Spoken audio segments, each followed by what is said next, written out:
Despicable Me is back for the first time in 7 years. It doesn't shock me because this franchise has been extremely successful at the box office. So now that we have 4 Despicable Me movies and 2 Minions films, I want to take today to rank all 6. But before we get started, make sure you like this video and subscribe to the channel. Now then, let's begin with number 6 on my list.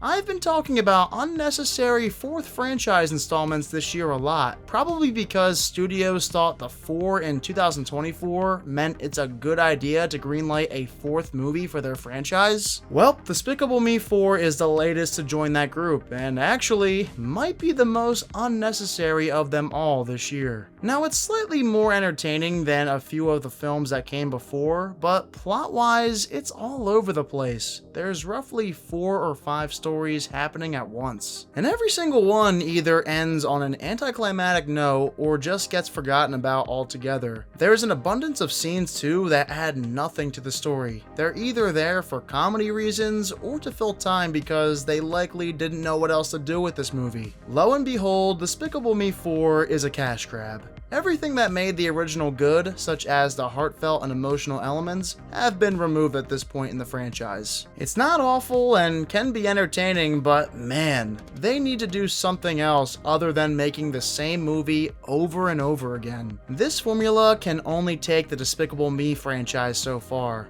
Why didn't they just make a 3rd Minions movie instead?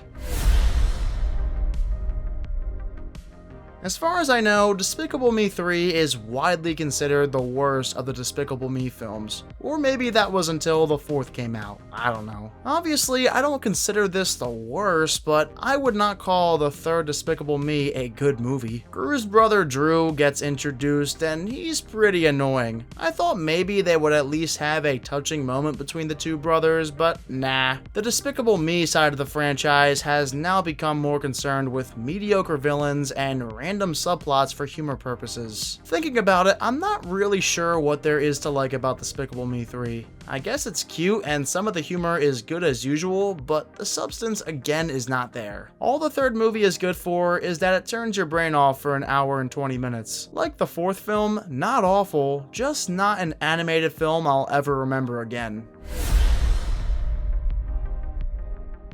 Is it controversial to have Despicable Me 2 this low on the list? I likely would have placed it higher if it weren't for a directionless villain plot. That's the thing about Despicable Me 2. The original movie's charm is still there, and definitely way more than entries 3 and 4. My problem with this movie though, like I said, is the plot. The main overarching story from beginning to end is Gru's desire to find a relationship, despite being in denial sometimes about it. I think that was a great way to pivot for a sequel. Get Gru his kids in movie 1, and then get him a wife in movie 2. Perfect. However, the villainous story this time around is all over the place. Despicable Me 2 has a difficult time committing to who it wants as Gru's adversary. They keep it a secret for quite some time, and I'm not sure why. It was obvious from the moment Gru mentions El Macho that it would be this guy. So why not just reveal that early on, instead of beating around the bush? Therefore, it doesn't act as a compliment to Gru's romantic storyline, it just holds the movie back from being great. As a villain, El Macho kinda sucks anyway. He's not better or worse than the 2 who came after him either. They're all pretty generic. Plus, those freaking purple minions are the most annoying thing I think I've ever seen in cinema. Gru, the girls, and Lucy are all great, of course. There are some memorable moments in this one. I just wish the El Macho stuff was handled better or removed entirely.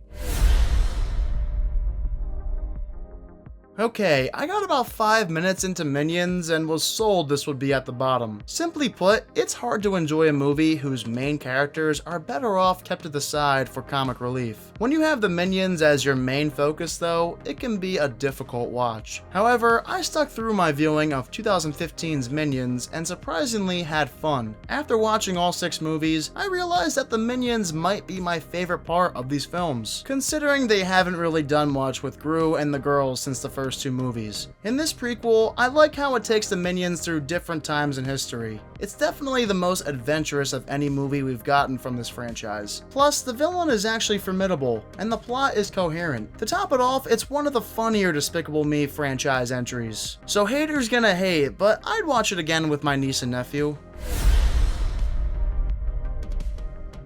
Unlike most of the other films, there's actually a concrete plot in Minions: The Rise of Gru, and to my surprise, this is a fantastic movie. Who would have thought? I think The Rise of Gru discovered the best formula for this franchise moving forward. It's an even mix of Gru and other human characters, along with the Minions. Neither side overshadows the other. We get just enough of both, making for, in my opinion, the funniest film of this franchise thus far. I may even prefer a younger Gru over the older version. This movie also has a great soundtrack, fast pacing, and a heartfelt core this franchise desperately needed. It's vastly more entertaining than other movies we've received from Illumination lately as well, telling a great story that adds layers to Gru as a character. Oh, not to mention the Minions themselves are competent here for once and don't look as stupid.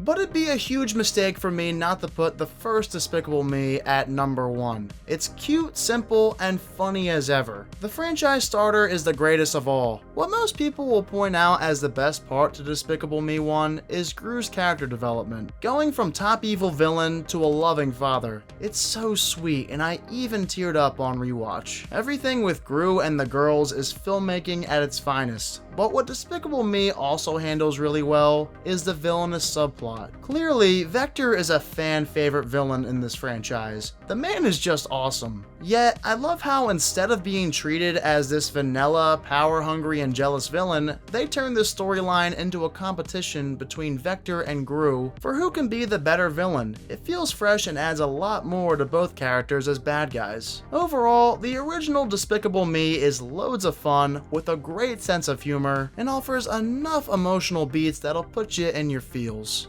Alright, and there you have it. That is my ranking of the 6 films part of the Despicable Me franchise. In my opinion, I think there are 2 great, 2 okay, and 2 kind of bad movies. But since 2010, I've been enjoying these films. And as stated, would love to see a third Minions movie get added to the collection soon. So how would you rank all 6 Despicable Me/Minions movies? Let me know your list in the comments. And of course, as always, thank you all so much for watching this ranking video. Again, if you haven't done so already, give this video a thumbs up and subscribe to the channel. I'll catch you guys later this week. See you then.